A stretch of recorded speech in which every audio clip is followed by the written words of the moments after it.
all of the water companies around the country are regulated by government entities.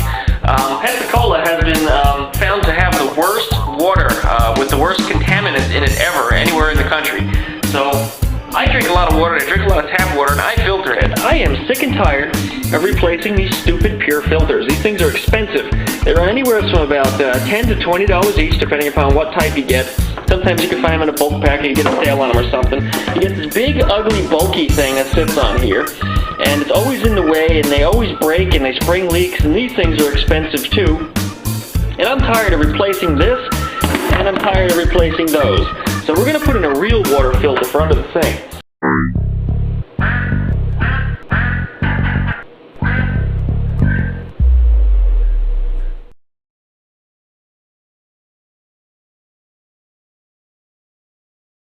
So I've got a whole bunch of parts over here to install a whole house water filter with a special filter on it here that cleans out all the contaminants, which includes mercury, chlorine, all types of other little things that get in the water. So we're going to put this in.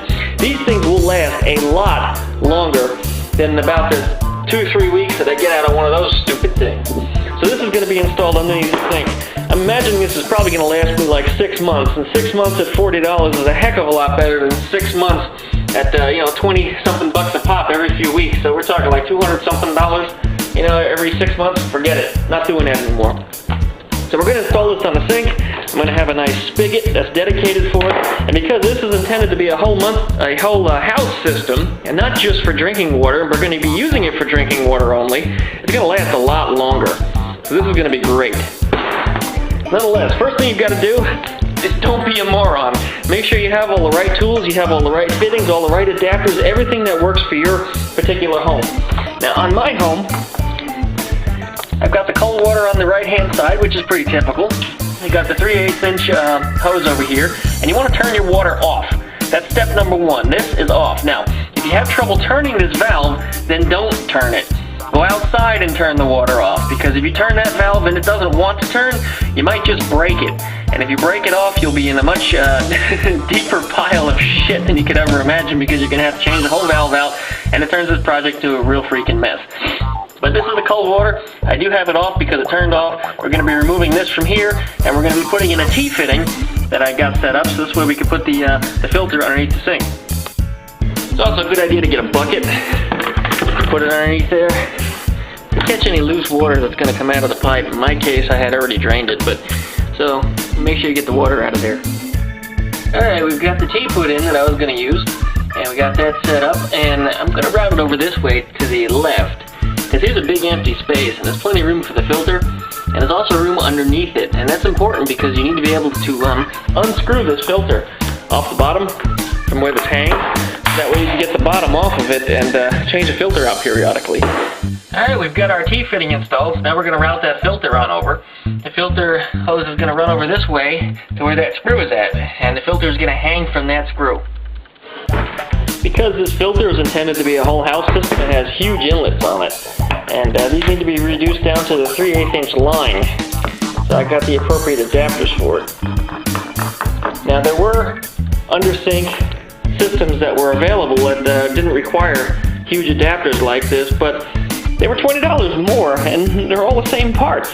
And you're still going to need adapters on it, and it's still going to cost you the money for it. So needless to say, it was kind of silly to purchase a different system. So I got this one cooking here, and this is what we're going to be using. You got to make sure that you wrap Teflon tape around these guys, and the instructions call for about 12 inches of Teflon tape around the threads, and then thread them in both sides. And there's 2 of them.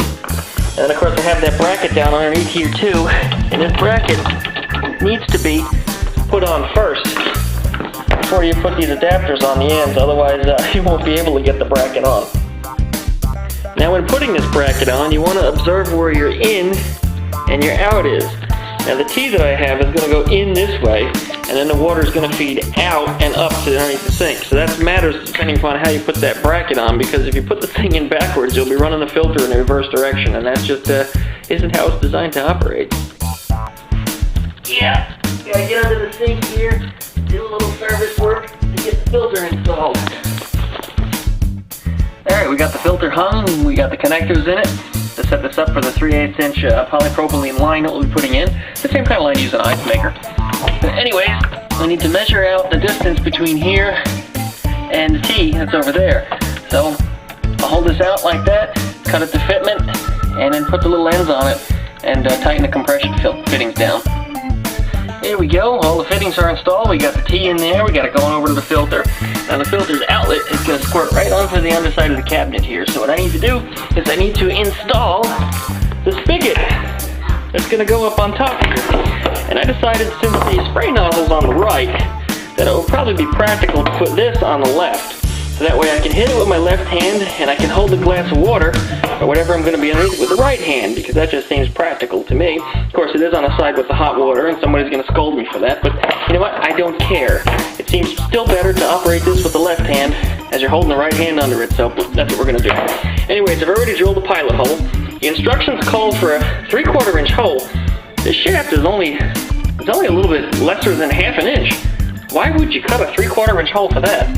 Well, anyway, I've got a pilot hole drilled out. I'm going to drill that out to ½ an inch right now, and then we're going to drop this down on in there. Alright, we're going to get the line measured out. So I drop the hose on down in there, and the tubing comes right on through here, and it's going to plug right into this side of the filter. Boom. So now we're ready to cut that off up here. That's the easiest way to get the exact measurement of it without having to tear everything apart down below, and without having to bury your head up in there and trying to find out where it's at. Alright, we got the T installed, going over to the filter. The filter then goes on up to the spigot, up to the top of the filter water, and we're ready to turn it on and check for leaks. So here goes. That was quick. I don't see any drips. Everything feels nice and dry.